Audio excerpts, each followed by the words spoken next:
Halo guys, jumpa lagi di channel YouTube Mikrotik Indonesia, channel yang akan memberikan tips dan trik mengenai mikrotik.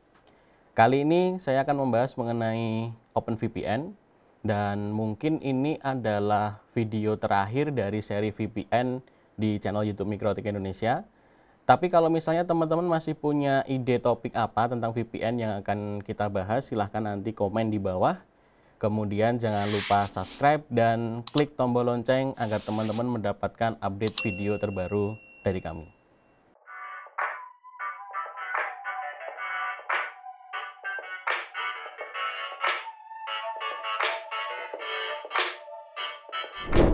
Secara umum, OpenVPN sebenarnya sama fungsinya dengan tipe-tipe VPN yang lain, seperti misalnya kayak PPTP, SSTP, L2TP, di mana nanti OpenVPN ini bisa diimplementasikan untuk site-to-site VPN yang nanti tujuannya antar LAN-nya bisa ngobrol, atau mungkin nanti bisa juga diterapkan untuk mobile client.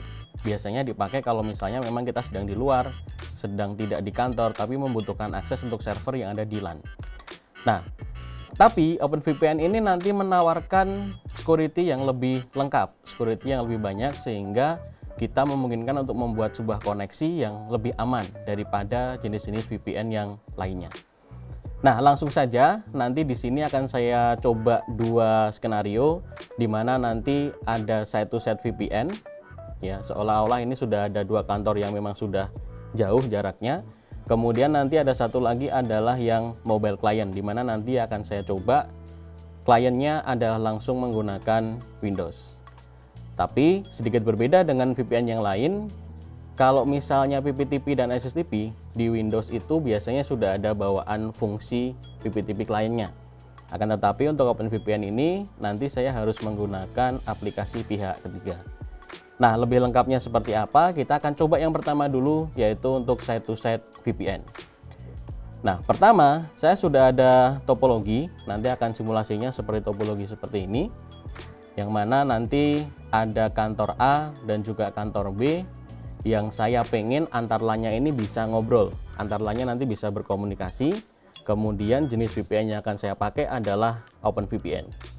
Mikrotik mendukung bisa sebagai OpenVPN server maupun sebagai OpenVPN client, sehingga nanti di kedua kantor ini syaratnya adalah yang pertama harus connect internet dulu, harus sudah di setting basic configuration, kemudian ada beberapa persiapan yang perlu kita lakukan. Ya, di OpenVPN ini juga nanti membutuhkan sertifikat, sehingga nanti kita juga harus membuat sertifikat, baik nanti dipasang di sisi server maupun nanti akan kita gunakan di sisi klien.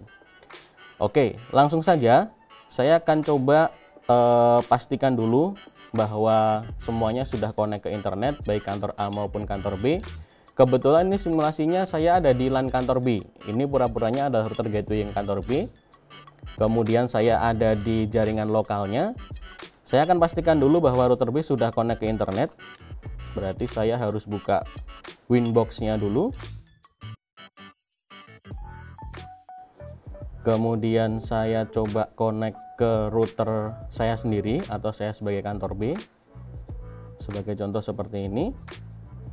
Sebelumnya memang sudah saya persiapkan, yang mana kantor B ini sudah bisa connect ke internet.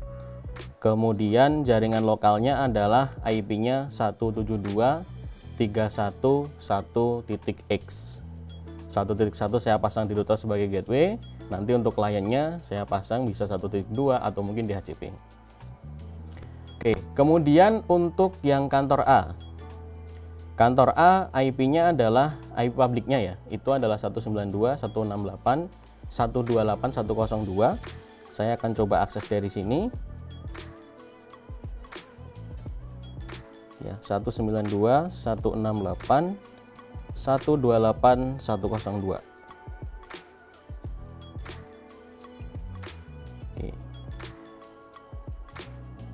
Pastikan sudah bisa connect ke internet. Ini kebetulan memang sudah saya siapkan sebelumnya. Kalau teman-teman masih ragu bagaimana cara konfigurasi dasar, nanti teman-teman bisa coba cari video kami yang membahas mengenai konfigurasi dasar di Mikrotik. Kami juga sudah membahas di video-video sebelumnya. Oke, saat ini saya coba remote di kantor A, atau istilahnya nanti yang saya jadikan sebagai VPN server. Di sini yang pertama kita harus siapkan untuk sertifikatnya dulu. Kita masuk di menu sistem, kemudian sertifikat. Kebetulan juga sebelumnya sudah saya create sertifikatnya. Nah, untuk cara create certificate, kemudian signing certificate, nanti teman-teman bisa coba lihat lagi atau silahkan coba tonton lagi di video kami yang membahas mengenai VPN SSTP. Di situ saya juga sudah menjelaskan bagaimana cara membuat sertifikat, bagaimana cara membuat dia trusted, kemudian nanti bisa diekspor untuk kliennya. Nah, di sini juga sama. Nanti saya selain membuat sertifikat, saya juga harus melakukan ekspor sertifikat ini, sehingga nanti sertifikat ini bisa saya pakai di sisi kliennya, baik nanti di sisi kantor B maupun nanti apabila kliennya itu adalah Windows. Oke, di sistem sertifikat sudah ada beberapa sertifikat, tentu saja ada CA-nya, kemudian ada sertifikat klien 1, ada klien 2, kemudian untuk server. Ini nanti peruntukannya beda-beda, sehingga nanti untuk CA dan klien 1 serta klien 2 itu semuanya harus diekspor dulu. Nah, cara ekspornya seperti apa? Kita harus masuk di new terminal, kemudian kita ketikkan sertifikat, kemudian export sertifikat. Misalnya kita mau ekspor yang CA dulu, kemudian kita berikan namanya passphrase. Passphrase ini nanti silahkan diingat-ingat, karena passphrase ini nanti kita akan pakai ketika koneksi menggunakan mobile client. Jadi seperti contoh, misalnya saya buat di sini adalah rahasiaku misalnya.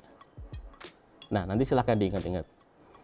Nah, nanti selain CA itu kita juga harus ekspor yang klien, baik klien 1 maupun klien 2. Klien 1 nanti mungkin akan kita pakai di sisi kantor B, klien 2 nanti akan kita pakai di sisi Windows kliennya. Oke, setelah nanti yang CA diekspor, kemudian klien 1 juga kita harus ekspor. Begitu juga dengan sertifikat untuk klien 2. Passphrasenya kebetulan sama, saya bikin sama biar nanti tidak bingung. Setelah diekspor, nanti filenya akan muncul di menu files di Winbox. Kita coba cari. Nah, di sini ada beberapa files dari CA sampai klien 2 key. Nah, jadi semua hasil ekspor ini nanti silahkan disimpan di laptop untuk kebutuhan selanjutnya. Sebagai contoh, ini saya klik kanan, kemudian saya download. Misalnya saya coba simpan di desktop dengan nama folder misalnya sertifikat.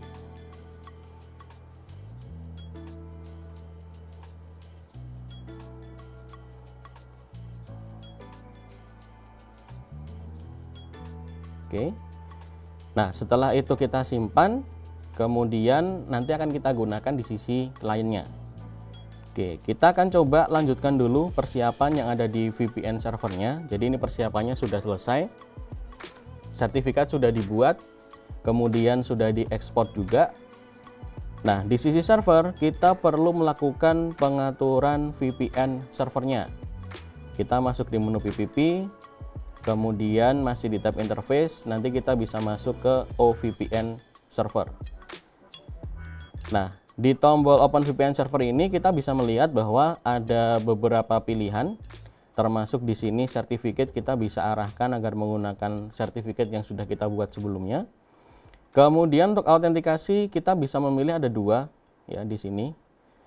Kebetulan juga nanti di chippernya kita juga bisa memilih lebih dari 1 jenis chipper, sehingga di sini untuk kebutuhan security kita bisa memilih ya beberapa jenis chippernya sehingga lebih aman.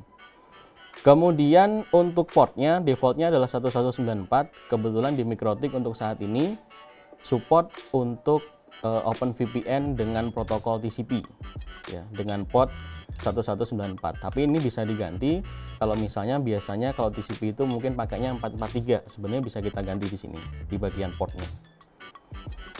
Oke. Misalnya saya akan menggunakan port yang default 1194, tinggal saya enable saja OpenVPN-nya di sini. Kemudian sertifikatnya kita pilih yang server. Kemudian kita apply. Jangan lupa karena ini VPN, kita juga harus membuat secret. Kebetulan sebelumnya sudah saya siapkan 2 secret, ada OpenVPN 1, passwordnya tes. Kemudian OVPN 2 juga sama, passwordnya tes. Ini nanti akan saya gunakan di sisi kantor B dan juga di Windows Client. Nah, untuk cara bagaimana detail pembuatan secret, nanti juga teman-teman bisa lihat di video-video sebelumnya, sudah dijelaskan detail di situ. Sehingga di sini karena langkahnya sama, saya langsung tampilkan saja seperti ini. Untuk persiapan di servernya sudah selesai. Persiapan di kantor pusatnya sudah selesai, VPN servernya sudah aktif, security-nya juga, sertifikatnya sudah kita gunakan, secretnya juga sudah kita buat. Maka kemudian kita beralih ke konfigurasi di kantor B atau sebagai kliennya. Kita buka Winbox yang baru, kebetulan ini connect langsung, maka saya bisa langsung kelihatan di netboard. Di sini saya remote untuk yang kantor B ya, atau sebagai VPN kliennya. Kemudian persiapan di klien adalah kita harus melakukan import sertifikat yang tadi sudah diekspor dari sisi servernya. Ya, cara importnya sama, nanti juga detailnya bisa dilihat di video yang SSTP. Tapi secara gampangnya adalah kita bisa upload file sertifikat itu nanti di sisi sini di Winbox file ini. Di sini kita cari, tadi kita simpan sertifikatnya di data mana.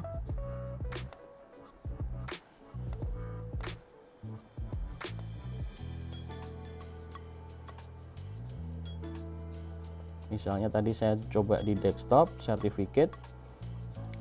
Nah, sertifikat ini tinggal kita drag and drop ke Winbox-nya. Sebagai contoh seperti ini. Yang kita butuhkan ada 2, ada CA certificate dan juga client. Jadi kita ada 2.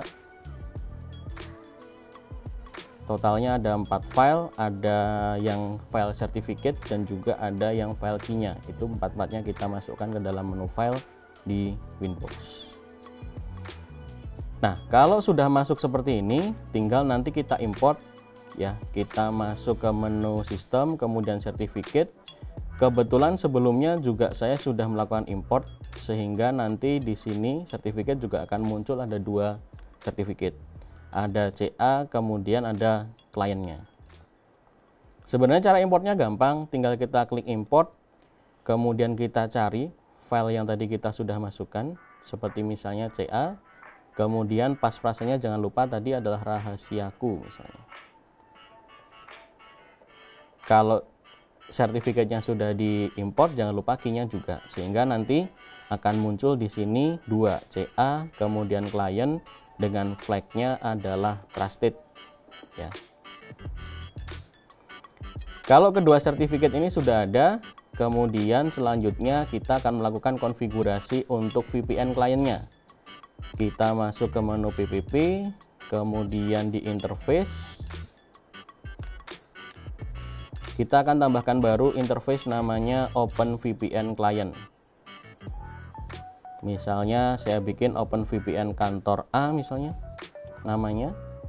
Kemudian dial outnya connect to-nya adalah 192.168.128.102. Portnya sama dengan server tadi. Username-nya adalah OVPN1, passwordnya adalah tes. Profilnya default encryption, sertifikatnya kita pilih yang client. Nah, untuk autentikasi dan keeper nanti bisa disamakan dengan server. Kebetulan tadi servernya saya centang beberapa sehingga kita bisa pilih. By default biasanya pakai SA, kemudian keepernya pakai Bluefish. Kita coba saja lakukan apply.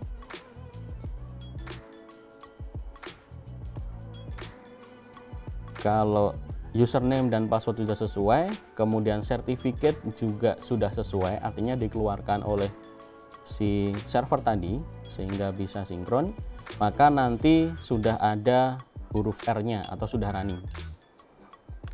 Nah, kalau misalnya sudah running seperti ini, kemudian untuk bisa melakukan koneksi antar LAN berarti kita harus melakukan routing. Berarti ini sebenarnya sama dengan jenis-jenis VPN yang lain yang sebelumnya sudah pernah kita bahas. Pertama, kita akan buat routing dari kantor B menuju ke kantor A. Sebagai contoh, kalau kantor A itu kebetulan IP LAN-nya itu adalah 192.168.230.0/24. Kemudian yang di kantor B itu IP-nya adalah 172 yang di sini. Ini kebetulan saya ada di sisi kantor B.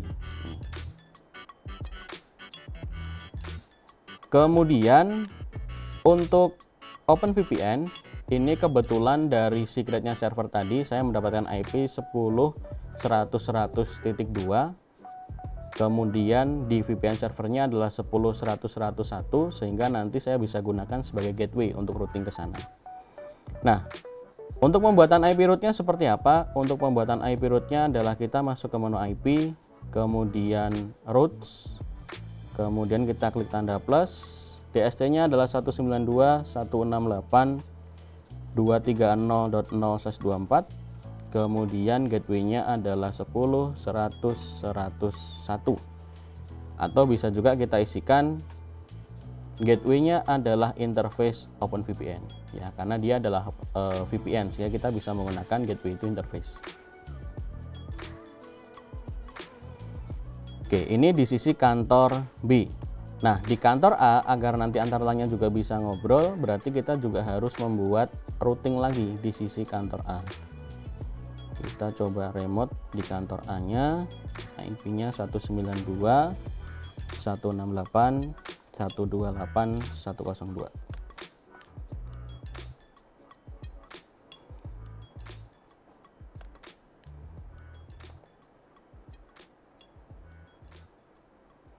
Oke.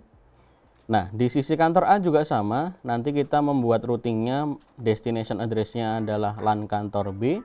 Kemudian gateway-nya adalah lewat VPN, sehingga di sini kita klik tanda plus, destination address-nya 172.131.0/24 misalnya, gateway-nya adalah 10.100.102 sesuai dengan IP yang didapatkan dari VPN-nya tadi. Nah, cara ngetesnya seperti apa? Cara ngetesnya kita bisa coba ping. Kebetulan saya ada di LAN kantor B, saya coba ping ke 192.168.230.254. Kebetulan di sana ada sebuah mesin yang aktif yaitu 230.254. Kalau saya coba ping dari LAN kantor B, ini laptop saya sekarang ada di kantor B, berarti sudah melewati VPN dan di sini bisa replay. Kalau untuk coba cek apakah benar lewat VPN atau enggak, berarti kita bisa lakukan traceroute 192.168.230.254 misalnya.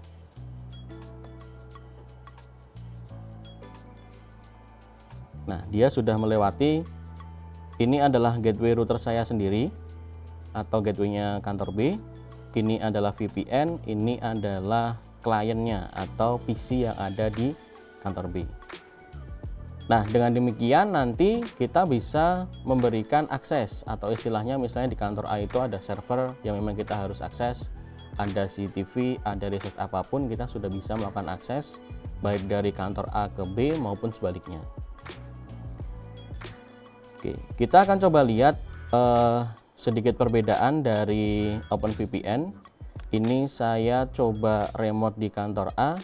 Saya akan coba lihat di PPP, kemudian Active Connection. Nah, di sini kalau bisa kita lihat encodingnya sesuai dengan pengaturan ketika tadi kita melakukan dial. Ya. Sehingga kalau kemarin mungkin PPTP menggunakan MPPE, kemudian SSTP bisa RC4 misalnya pakai sertifikat, atau juga MPPE kalau nggak pakai sertifikat. Kemudian L2TP itu kemarin dikombinasikan dengan IPsec. Nah, sedangkan kalau untuk OpenVPN nanti dia encodingnya langsung menggunakan Bluefish 128. Nah, sampai di sini sebenarnya mungkin gambaran besarnya mirip ya dengan PPTP ataupun jenis VPN yang lain. Perbedaannya hanyalah dari segi pilihan tadi, shipper, kemudian memang untuk OpenVPN ini nanti kita membutuhkan sertifikat ya, sehingga nanti kita harus meng-create atau mungkin juga bisa membeli SSL certificate. Kalau yang saya contohkan ini saya membuat dari router OS-nya MikroTik, atau bisa dibilang ini adalah self signing certificate. Tapi dengan self signing pun sebenarnya nanti OpenVPN juga sudah bisa berjalan. Nah, inilah contoh untuk yang side to side ya, secara grafisnya sama. Kemudian mungkin yang nggak berbeda adalah nanti ketika kita akan melakukan pembuatan atau implementasi VPN itu untuk yang mobile client, di mana nanti kliennya adalah langsung menggunakan Windows.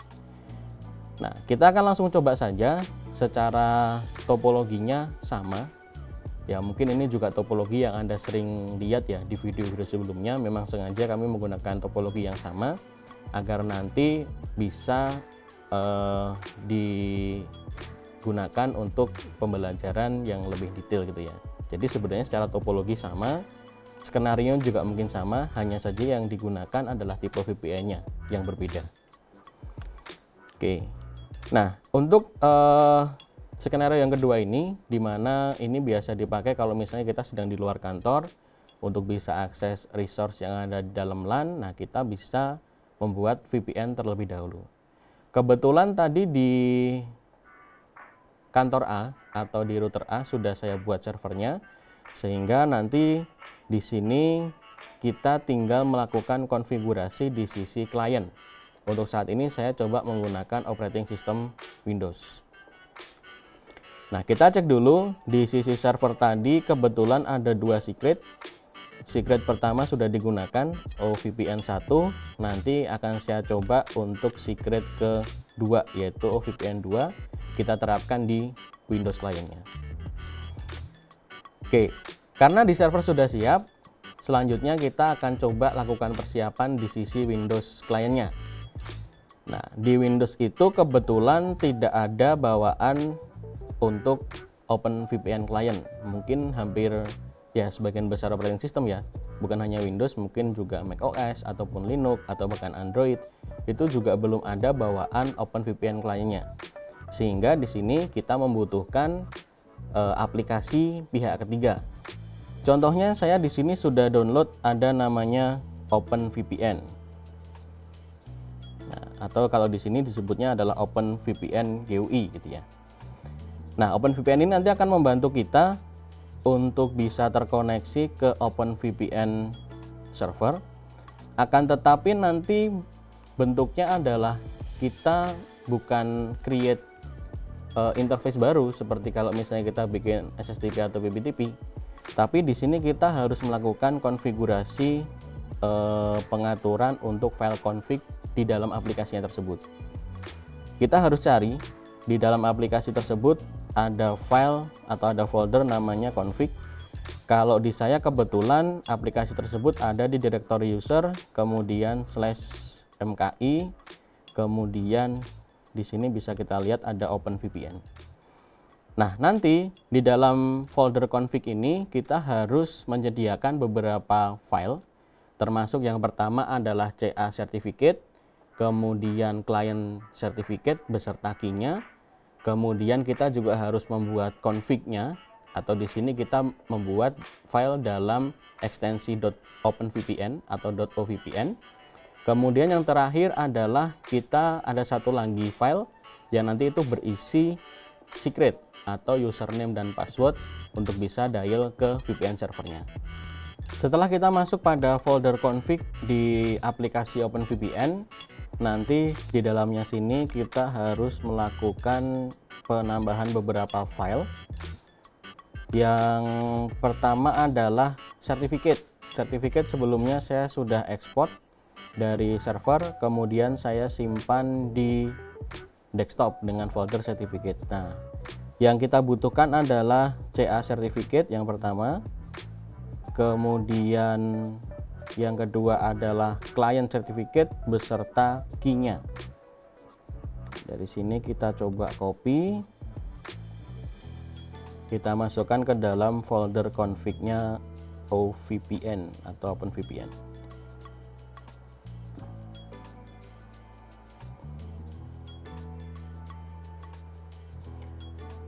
Oke, agar namanya tidak terlalu panjang, saya akan coba rename. Namanya adalah CACRT, cukup seperti ini saja. Kemudian kliennya juga sama, cukup saya bikin klien seperti itu.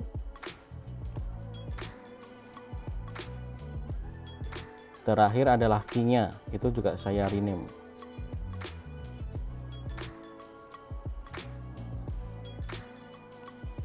Oke.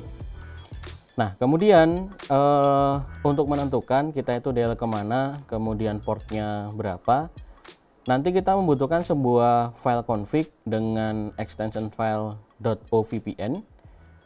Detailnya sebenarnya nanti bisa teman-teman temuin di wiki.mikrotik.com di bagian manual OpenVPN, atau mungkin di diskusi OpenVPN community. Di situ sebenarnya sudah didetailkan setiap perintah apa yang bisa dimasukkan ke sini. Sebagai contoh di sini, kalau saya buka di Notepad misalnya, nih contohnya ya. Sebenarnya untuk perintah di dalam file klien 1 ya, kalau di sini nanti namanya terserah, yang penting extension filenya adalah OVPN.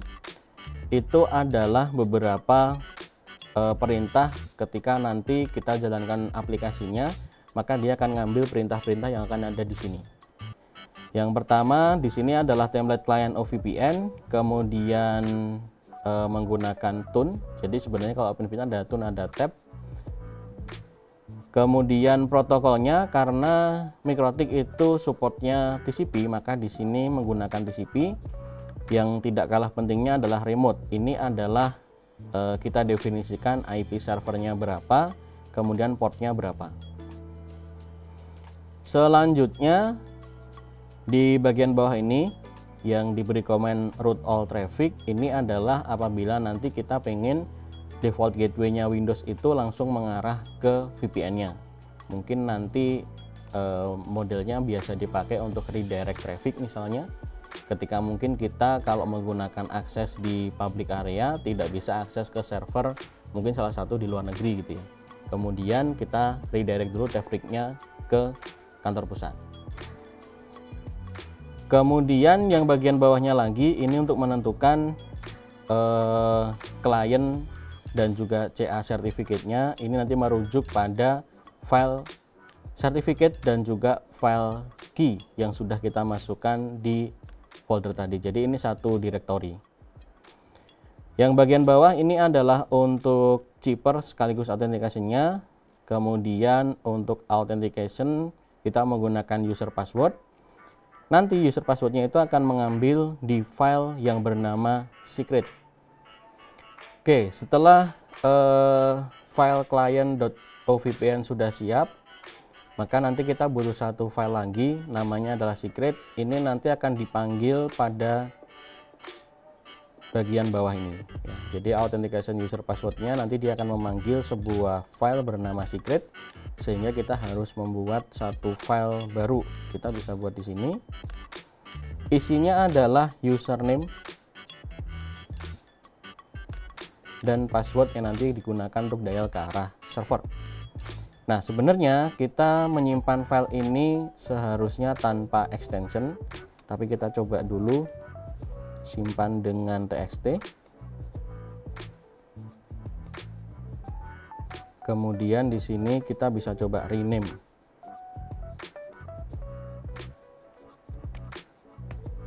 Extension txt-nya kita hilangkan. Oke. Setelah semua file di dalam folder config OpenVPN sudah disiapkan, sudah ada semua, ada CA CRT, ada client CRT, ada client key, kemudian secret, dan juga yang paling utama adalah client.ovpn. Kemudian kita bisa langsung coba lakukan dial. Caranya di sebelah kanan biasanya nanti akan ada icon openvpn.qe, tinggal kita klik 2 kali, nanti dia otomatis akan coba dial berdasarkan perintah yang ada di file.ovpn. Kemudian kita diminta untuk memasukkan private key password. Ini adalah passphrase yang tadi kita buat pada saat export certificate. Pada kasus ini tadi passwordnya adalah rahasiaku, saya masukkan di sini. Kemudian kita klik OK. Kita tunggu prosesnya. Jika semuanya sudah benar, seharusnya nanti dia akan connect. Kita coba tunggu. Sudah dapat IP, send IP-nya sudah 10.100.100. Nah, kemudian akan ada notif bahwa kita sudah terkoneksi ke VPN server. Nah, ketika sudah terkoneksi, biasanya kalau kita buka di setting atau di control panel ya, di network connection, nanti dia akan muncul ada interface baru. Sebagai contoh di sini kalau di tempat saya ada Ethernet 3 di sini. Ini kalau saya buka di status, kemudian details, maka IP dari VPN tadi akan terpasang di sini. Kemudian di file OVPN tadi saya juga coba untuk mengalihkan semua traffic dari laptop melalui server. Kita akan coba traceroute ke misalnya 888. Nah, maka nanti default gateway laptop itu akan langsung menuju ke VPN servernya. Kalau di sini sebagai contoh adalah 10.100.101. Nah, dengan demikian maka nanti laptop kita sudah bisa akses ke server yang ada di pusat, atau mungkin juga bisa internet melalui jalur dari VPN kantornya. Sehingga kalau misalnya memang kita ada server di luar yang tidak bisa diakses langsung, pada saat kita mungkin ada di WiFi publik, di cafe atau di mall, kita bisa mengalihkan atau redirect traffic kita melalui kantor pusat terlebih dahulu. Nah, itu tadi teman-teman 2 contoh konfigurasi OpenVPN baik site to site ataupun di sini sebagai contohnya adalah mobile client dengan Windows. Kalau kita lihat di sini mungkin sedikit agak ribet ya konfigurasinya, tapi dengan OpenVPN nanti dia bisa memberikan beberapa pilihan security yang lebih lengkap. Nah, jika dibandingkan dengan tipe-tipe VPN yang lain, di sini kita juga bisa memilih beberapa jenis cheaper yang mungkin belum ada di VPN sebelumnya, sehingga nanti koneksi kita akan bisa lebih aman. Nah, nanti tinggal di sisi teman-teman, di jaringan teman-teman mau mengaktifkan yang model seperti apa, atau dua-duanya diaktifkan sekaligus, silahkan, karena dua-duanya juga bisa jalan bareng, sehingga nanti jaringan kita bisa lebih aman dan lebih fleksibel ketika kita pengen akses server yang ada di jaringan lokal di kantor pusat kita. Nah, demikian teman-teman untuk video OpenVPN kali ini. Kalau teman-teman ada pertanyaan atau mungkin ada topik usulan apa tentang VPN, silahkan nanti bisa di komen di bawah. Jangan lupa like, kemudian share agar video ini bisa bermanfaat untuk teman-teman yang lain. Terima kasih telah menonton dan sampai jumpa di video tutorial berikutnya.